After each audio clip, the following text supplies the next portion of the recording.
Radio as we turn to Republican Senator Bill Hagerty of Tennessee, who is back with us on the program. Senator, we appreciate your time. As we just heard our colleague Tyler there outlining that various portions of your body have demands as to what it will take to get them to a yes vote on this legislation.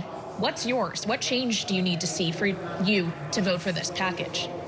I think the most critical thing to keep in mind, Kaylee, is the fact that if we don't get this done, Americans are looking at a north of $4 trillion tax increase. I was talking with Kevin Hassett at the White House yesterday. His projections are that that would yield a 6% decrease in our nation's GDP. That would be terrible for America, frankly, be terrible for the world economy. We can't let that happen. The main interest I have is making certain that we stimulate more capital investment in America, because more capital investment will beget more jobs, more economic activity. This will have a very positive impact on the economy, and frankly, it's something that the Congressional Budget Office completely misses in their analysis. They missed it at an incredible level back after the 2017 Tax Cuts and Jobs Act were passed. In fact, they missed it by north of $1 trillion worth of revenues. So I think that my colleagues need to certainly take into account the fact that this is a pro-growth bill. This tax package is going to stimulate more economic activity here in America. We will see growth that's not captured in these CBO estimates, but will have a material impact on our economy, on our well-being, and frankly, in terms of going the right direction to reducing the deficit. Well, Senator, we've got a lot of questions about what's inside, and it's great to have you back on Bloomberg. You mentioned the CBO, so I do have to ask you about that. Two big headlines today coming out of the Congressional Budget Office. First, the Republican tax bill that cleared the House, they say, would add $2.4 trillion to U.S. deficits. But that same Congressional Budget Office, which I know Republicans criticize a lot, is now projecting that Trump tariffs will cut the budget gap by $2.8 trillion. Do you buy that number? And if so, is this bill paid for? Well, in the first case, what they do is static analysis. They don't take into account the dynamic of investment in the economy that will yield growth. So I think that's patently wrong. And the second, with regard to tariff revenue, it's possible, but we're not nearly to the end of our trade negotiations. Jamison Greer, our trade rep, working his heart out to try to bring together a significant sea change in the way America's treated on the global stage. I think we're going to make great progress, but it's very hard for me to say right now, and I don't know how the CBO is able to say this, where we're going to land on tariff revenues as well. Well, yeah, it is worth pointing out the CBO was only scoring tariff revenues through where tariffs stood as of May 13th, and we already know changes have been made since then. There's still some legal questions around whether or not IEPA is going to stand, Senator, so we have to bear that in mind. We've heard from the Senate Majority Leader John Thune that there's going to have to be some adjustments made to the SALT cap, something that House Republicans from those SALT districts say would essentially mean that the deal dies when it returns back to the House. Knowing that the debt ceiling lift is also attached to this legislation, do you see risk around making changes like that? Could that bring the U.S. closer to the brink of default? Well, I think there's always risk in any situation like this where you have a complex bill, Kaylee. We're going to have a conference meeting right after I'm on with you now to begin the process of talking through where the Senate is going to land here. And I do expect that there will be improvements. It will be different. There will be deeper cuts. And we'll start to see text coming out on Friday. What I don't want to do is try to get ahead of those who are negotiating. As you know, the Finance Committee is going to the White House right now to meet with President Trump. This is a process that's underway, but I can say this at a very high level. My colleagues in the Senate want to see more cuts, more deficit reduction, but at the same time, I've been encouraging everyone to move expeditiously, to make certain that this happens extremely quickly, because the United States economy needs certainty. And with that certainty, we're going to see more capital investment. The longer this takes, again, the less certainty we've got, and that's going to have a negative impact on capital investment here in America.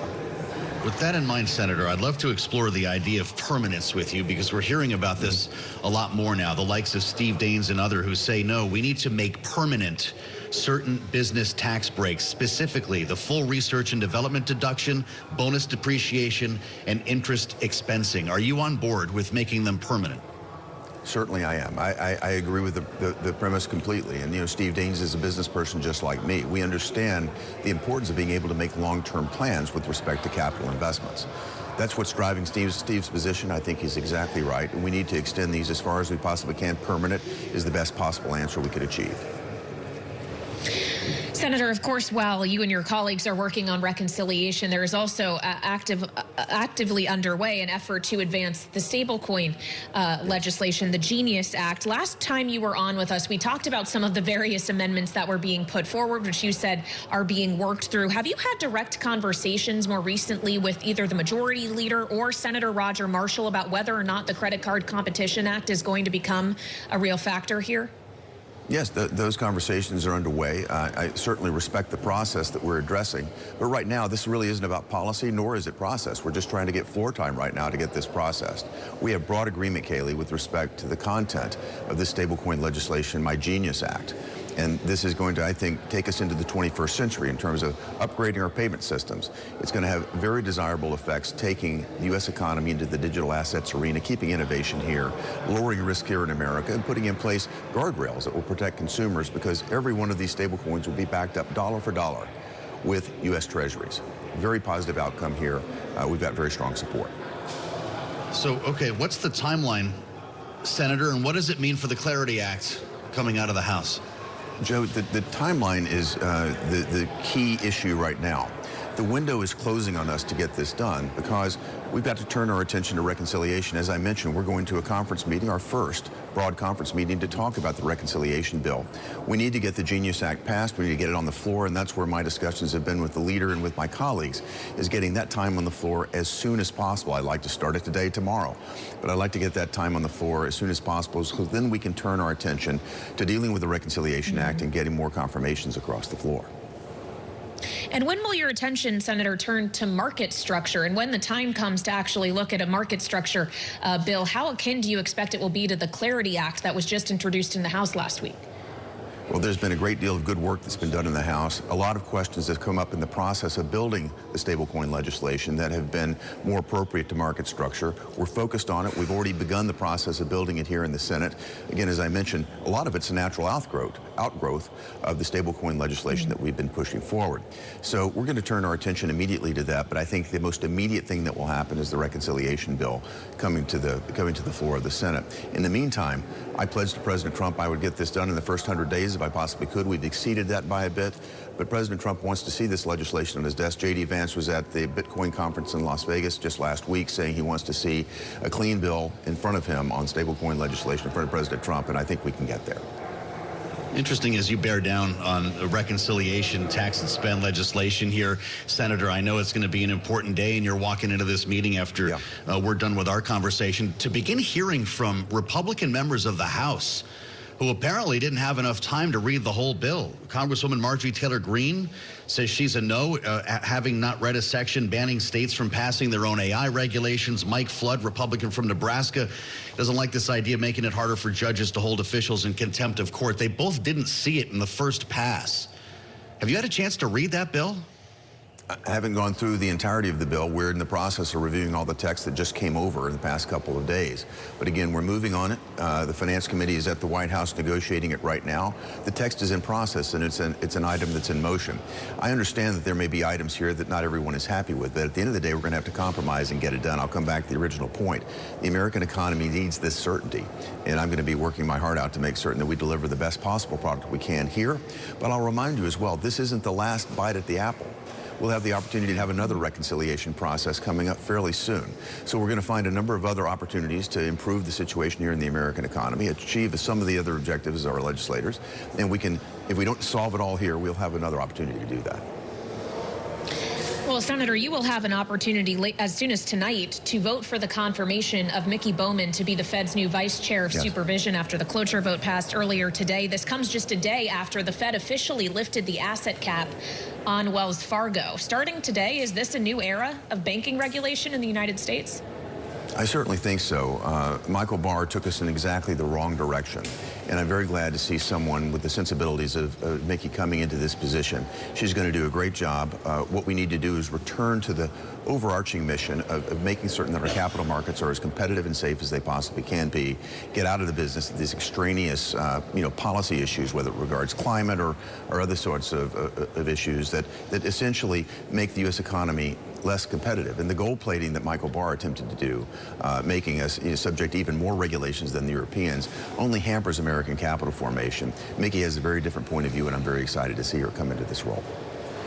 Well, it is interesting seeing this asset cap lifted on Wells Fargo today, Senator. Your colleague, Elizabeth Warren, who's going to be with us a bit later this hour, is asking for 5 years of exam reports from the bank as a member of the banking committee, having suggested that they have not gone a year without breaking the law. Her statement says it's stunning. The Fed could not wait till the company went a full year without breaking the law before wiping its slate clean. Should she get those documents? Should the committee see them? I'm all for transparency, Joe, and I'm all for having committee members have access to the information that they need, but I'm not about to respond to something that Elizabeth Warren has said just based on what she probably doesn't have. She doesn't have access to the documents at this point, so I don't understand her leveling these accusations, but she's want to do that.